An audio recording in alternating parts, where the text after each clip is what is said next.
Bien-aimés dans le Seigneur, je vous salue dans le nom très puissant de notre Seigneur et Sauveur Jésus-Christ. Je suis très content et très ravi d'être devant vous à travers la vidéo ici. Aujourd'hui, nous avons un thème à développer parce que c'est le carême. Alors, aujourd'hui, nous allons parler d'un cœur transformé. Mes bien-aimés, si vous êtes encore nouveau sur cette chaîne, veuillez vous abonner et aussi activer la cloche de notification. Nous avons un thème aujourd'hui, un cœur transformé. Suivez-nous jusqu'à la fin. Parce que c'est le carême. Le carême est un temps où Dieu nous appelle à revenir à lui. Non pas en apparence, mais en profondeur. Être chrétien ne se résume pas à être baptisé, à venir à la messe ou à jeûner régulièrement. Mais Jésus-Christ nous dit dans l'Évangile selon Saint Matthieu, le chapitre 7 au 16e verset, vous les reconnaîtrez à leurs fruits. En ces temps de carême, la vraie question n'est pas est-ce que je pratique les jeûnes, mais est-ce que ma vie porte vraiment du fruit? Voilà la vraie question à se poser. Nous pouvons jeûner, mais tout en gardant les rancunes. Nous pouvons prier, mais en continuant à prier. Nous pouvons communier, mais tout en refusant de pardonner.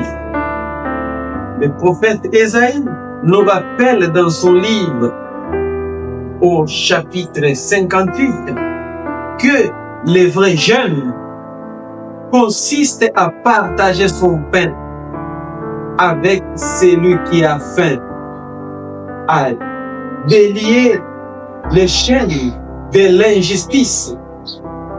Dieu ne garde ou ne regarde pas seulement notre jeûne, mais il regarde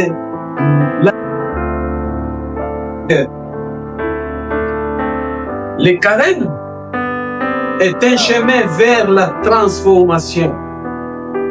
Saint Paul nous dit dans le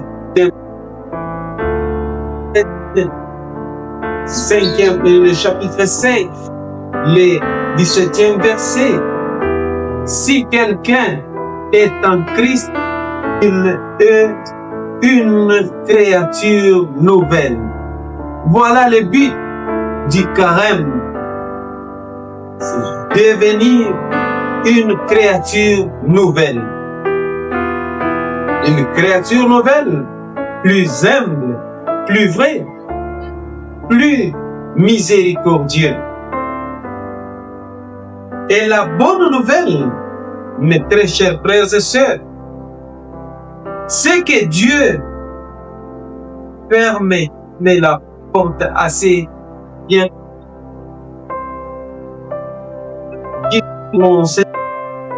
Chapitre 15.